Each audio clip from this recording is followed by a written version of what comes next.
Your history teacher lied to you, and you bought it. We are tearing down the fake legends of saints who were actually spies, geniuses who were frauds, and heroes who stole their glory. Prepare to have your entire perception of the past dismantled. These are 32 times history straight up lied to your face. 1. The heartwarming story that Albert Einstein flunked math is the ultimate security blanket for every student staring at a failing grade in algebra. It is a comforting myth, but it is absolute nonsense. Einstein did not fail math. He was humiliating his teachers with differential calculus before he could even grow a proper mustache. The rumor actually started because his school in Switzerland flipped their grading scale upside down. Suddenly, his consistent top marks of 6 looked like the lowest marks of 1 to outsiders who did not understand the system. It is basically the 19th century equivalent of reading a 5-star review upside down and assuming the restaurant gave everyone food poisoning. So, put down the excuses. Einstein was not bad at math. He was just bad at following a grading system that could not keep up with his genius. 2. Ferdinand Magellan gets the gold medal in every textbook for being the first person to circumnavigate the globe, which is weird because he never actually finished the trip. He made it about halfway before getting involved in a tribal fight in the Philippines where he definitely did not belong, resulting in a very fatal spear to the face. The guy who actually dragged the surviving skeleton crew back to Spain was Juan Sebastian Elcano. Magellan gets the statues and the fame for dying dramatically in the second act, while Elcano did the grueling work of surviving the voyage and barely gets a mention. It is the historical equivalent of the quarterback getting injured in the first quarter, but still winning the MVP trophy for the Super Bowl while the backup does all the work. 3. The tragic image of Galileo rotting in a dark, rat-infested dungeon for the crime of science is a masterpiece of dramatic branding by his supporters. In reality, the Inquisition's idea of prison was surprisingly 5-star. Galileo was bounced between luxurious palaces and guest houses of high-ranking cardinals before settling into house arrest at his own sprawling villa in Tuscany. We are talking about personal servants, vintage wine, and gorgeous views of the countryside, not torture racks. Sure, being told to shut up about the planets revolving around the sun is annoying, but if that is what prison looks like, sign me up. He was not exactly counting the days on a stone wall. He was living better than most modern millionaires while technically being punished for his heresy. 4. Thomas Jefferson penning the words, "All men are created equal," while owning hundreds of human beings is the kind of cognitive dissonance that breaks your brain. It is like a butcher giving a passionate TED Talk on the benefits of veganism. But it gets darker. Jefferson was in a long-term relationship with an enslaved woman named Sally Hemings and fathered her children. He sat at his mahogany desk writing poetic manifestos about human liberty while his own flesh and blood were literally his property just outside the window. This is not just a product of his time situation. It is a psychological pretzel. You have to be an Olympic-level mental gymnast to invent the concept of American freedom, while actively denying it to your own kids just to maintain your lifestyle. 5. Emperor Nero. Fiddling while Rome burned is the go-to metaphor for incompetent leadership, but it is historically impossible on almost every level.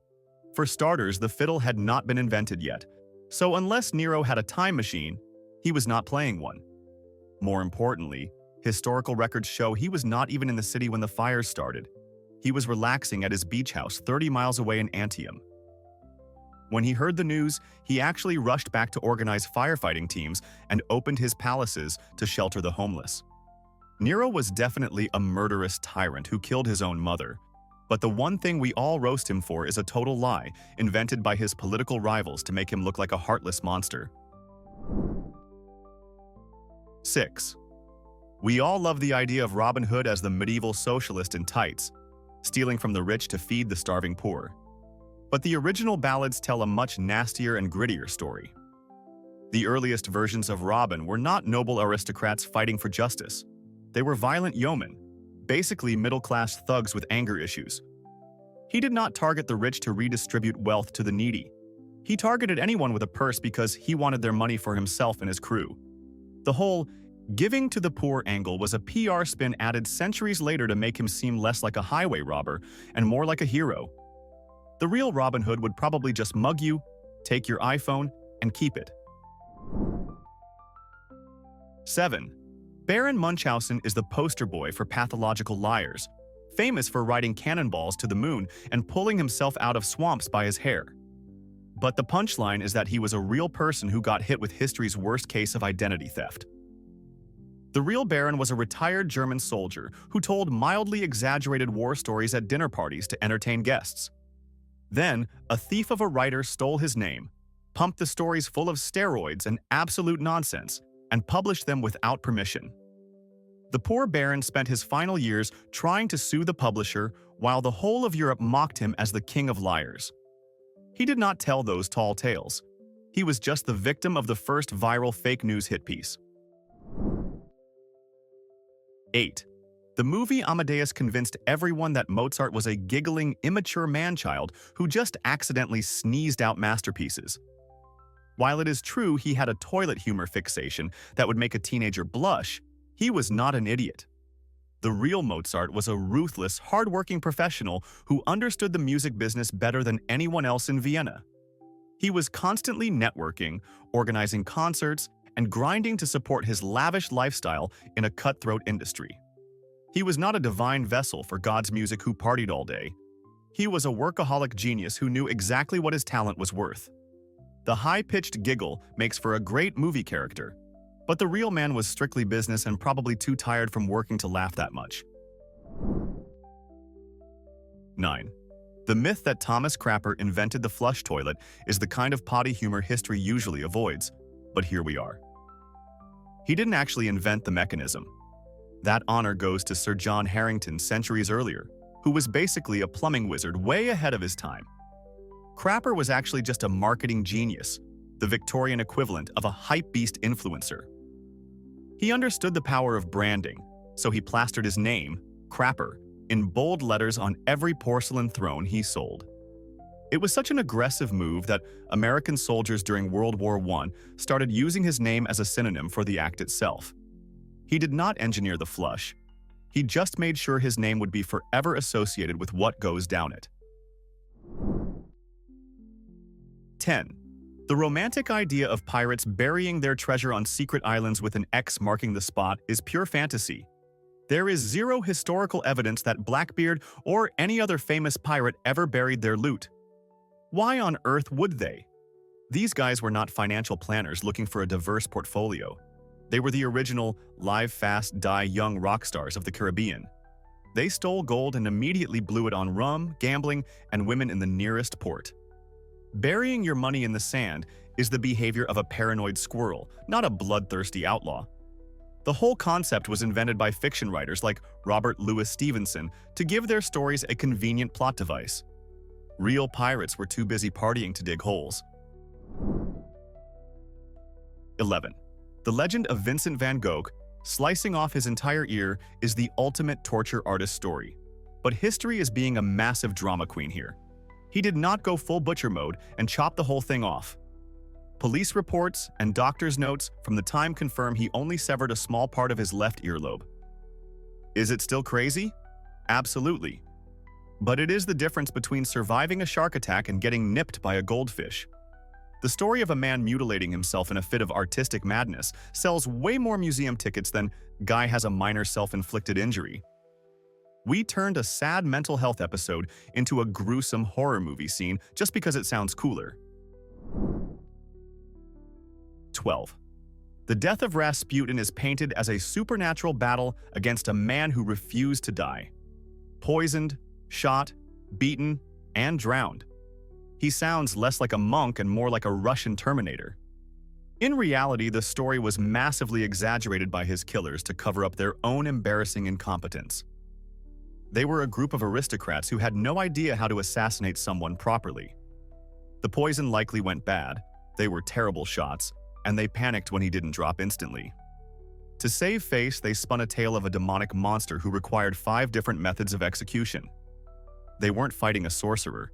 They were just the world's clumsiest hit squad trying to make their botched job look heroic. 13. The urban legend that Walt Disney had his head cryogenically frozen is the zombie apocalypse origin story we all secretly want to be true. We love the idea of his frozen head chilling in a vault under Disneyland, waiting for future technology to wake him up. The boring, dusty truth is that he was cremated 2 days after he died. His ashes are sitting in a perfectly normal, non-futuristic plot in a California cemetery. There is absolutely no evidence he even knew what cryonics was. This rumor was likely started by tabloids looking for clicks, and it stuck because it fits his magical brand. We want the Wizard of Animation to have a sci-fi ending, not a standard funeral like the rest of us.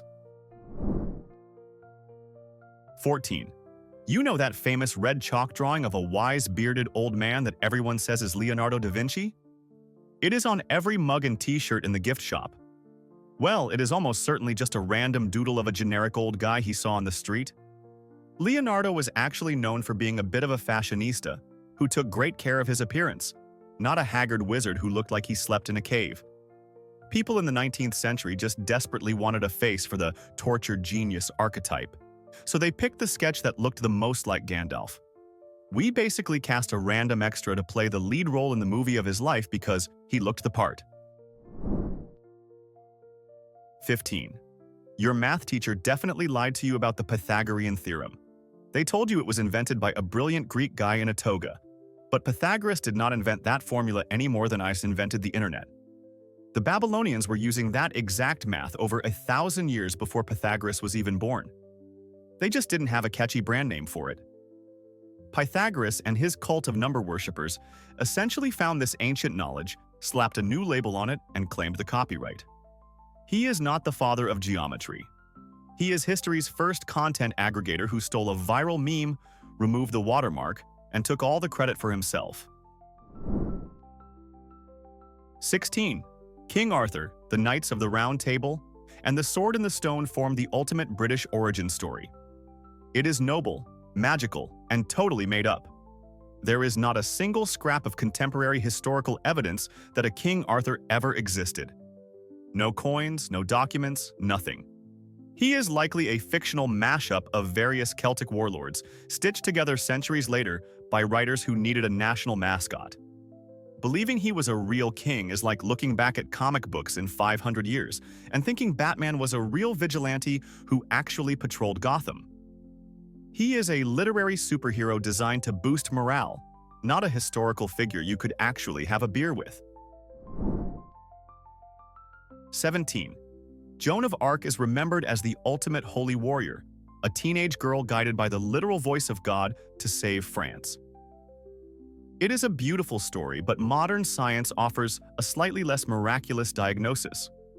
Doctors and historians now suggest that those divine commands were likely symptoms of temporal lobe epilepsy or schizophrenia.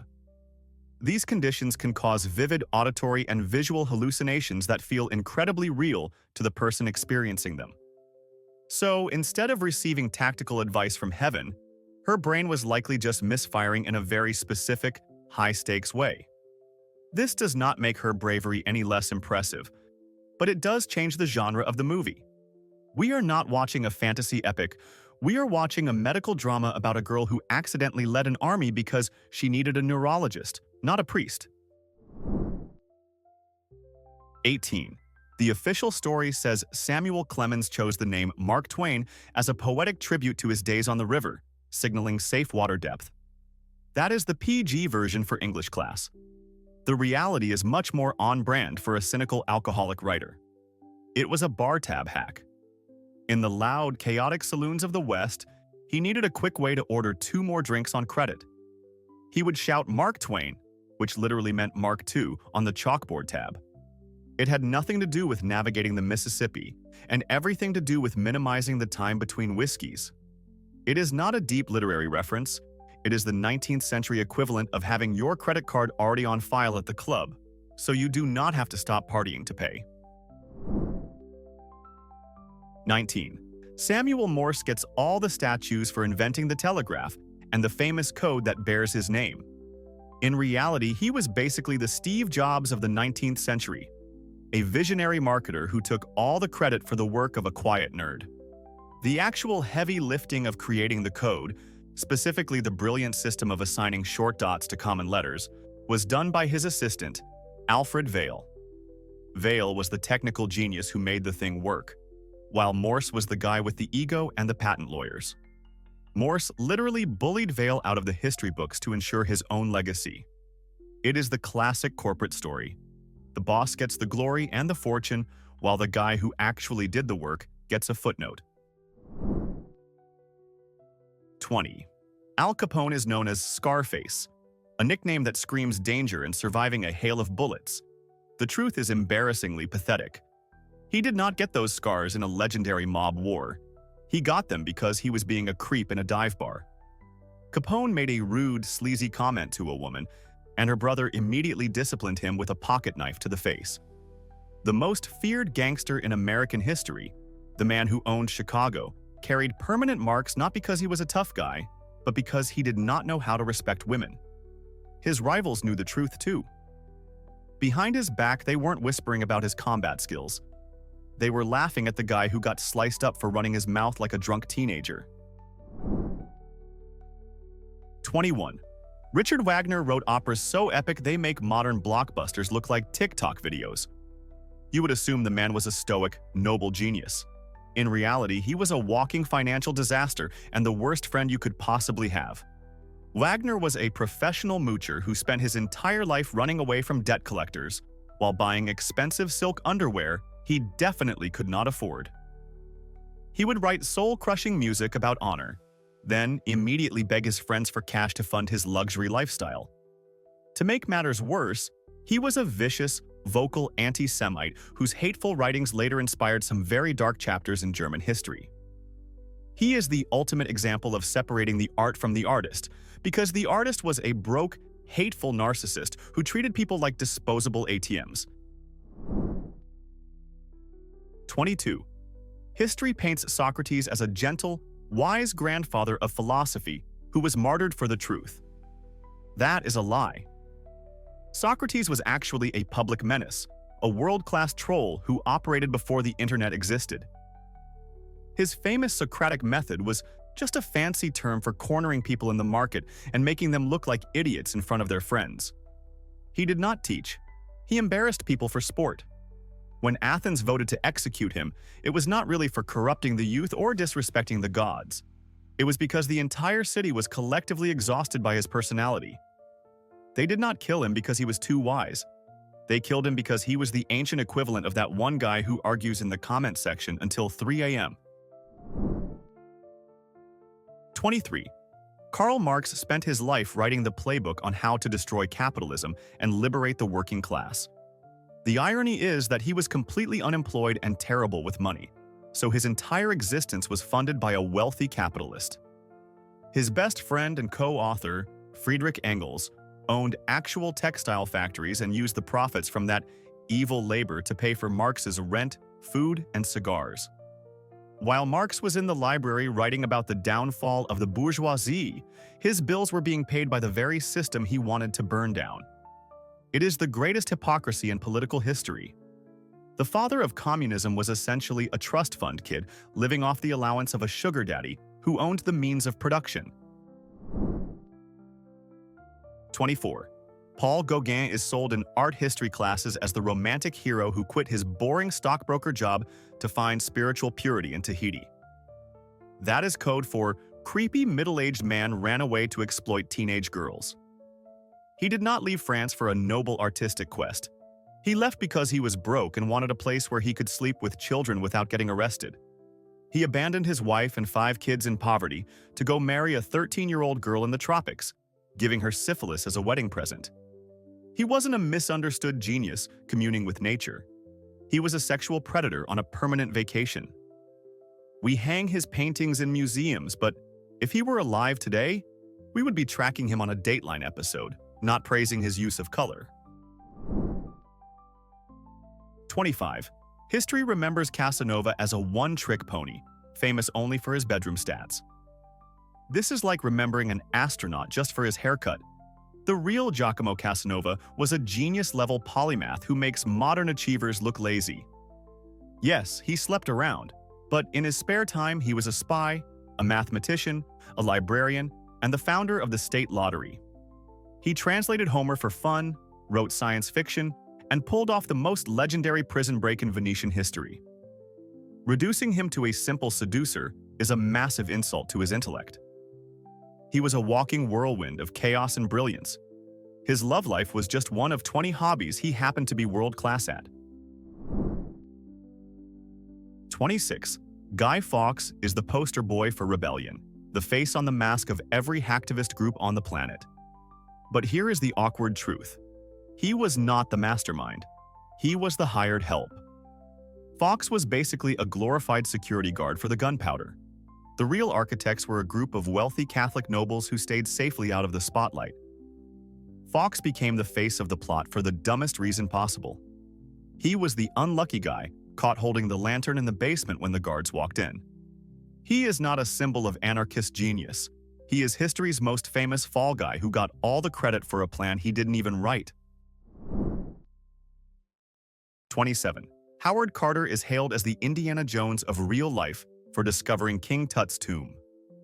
The official story is one of patient, respectful archaeology. The reality is that he was almost certainly a high-class grave robber. Evidence suggests Carter and his wealthy sponsor cracked the tomb open months before the official opening, snuck in like thieves, and pocketed small, valuable artifacts to keep as souvenirs. They resealed the door and then staged a dramatic discovery for the world press later. It is the archaeological equivalent of finding a birthday cake, eating the frosting off the back, and then acting totally surprised when the candles are lit. He did not just find history, he looted it first. 28. We imagine Michelangelo painting the Sistine Chapel as a divine spiritual experience with angels whispering in his ear. The man himself would have told you it was absolute torture. He hated every single second of that job. He considered himself a sculptor, not a painter, and thought painting was a lesser art form for weaklings. He spent 4 years bent backward on a scaffold, with paint dripping into his eyes, developing terrible back problems and fighting with the Pope over his paycheck. He even wrote a poem complaining that the work was turning him into a hunchbacked goblin. It wasn't a labor of love. It was a freelance gig from hell that he only took because he was broke. 29. Samuel Colt is the name on the barrel of the gun that won the West. The legend says he invented the revolver from scratch, but that is a lie. The revolving mechanism already existed. Colt was just the first guy to figure out how to mass produce it without going bankrupt. His real genius was not engineering. It was aggressive marketing. He was the Steve Jobs of ballistics, selling a lifestyle of rugged individualism along with the hardware. He invented the myth of the heroic gunslinger to shift units, turning a deadly weapon into a must-have fashion accessory for the frontier. He didn't invent the gun, he invented the brand. And that is why he died rich while the actual inventors were forgotten. 30. Everyone knows the Laughing Buddha, that jolly, chubby gold statue sitting by the cash register in every Chinese restaurant. Here is the kicker. That is not the Buddha. It is not even close. The real Siddhartha Gautama was a skinny ascetic prince who fasted until his ribs showed. The happy fat guy is Budai, a Chinese folk monk from centuries later who loved food and giving gifts to children. It is a classic case of mistaken identity. The West looked at the two options, the starving spiritual teacher or the jolly guy who looks like Asian Santa Claus, and collectively decided the fat guy had better vibes. We just swapped the prophet for the mascot because he looked friendlier. 31. Coco Chanel is worshipped as the queen of fashion who liberated women from corsets and invented the little black dress. But while she was revolutionizing style, she was also clocking in as a literal Nazi spy. During World War II, she lived in luxury at the Ritz in Paris with her high-ranking Gestapo lover while the rest of the country starved. She was officially registered as Agent F7124, codenamed Westminster, and went on secret missions for German intelligence. So while she was building her perfume empire, she was actively collaborating with the Third Reich to save her own skin. That is a pretty dark ingredient to leave out of the Chanel No. 5 marketing campaign. 32. The tragic story of Marie Curie is that she sacrificed herself for science, slowly dying from the radiation she discovered. That is true, but it misses the most badass chapter of her life. During World War I, she did not hide in a lab. She invented mobile X-ray units, basically radiology vans, and personally drove them to the bloody front lines. She located bullets and shrapnel inside wounded soldiers, saving countless lives while soaking up massive doses of unshielded radiation. She was walking through a nuclear nightmare to help strangers. So yes, the test tubes hurt her, but her heroic war work probably cooked her internal organs just as fast. She was a double martyr for humanity. We just exposed 32 massive frauds, but history is full of them.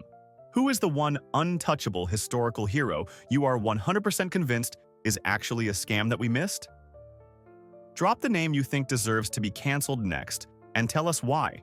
Let's start a war in the comments. If you want to see us ruin even more childhood legends, destroy that like button and subscribe right now.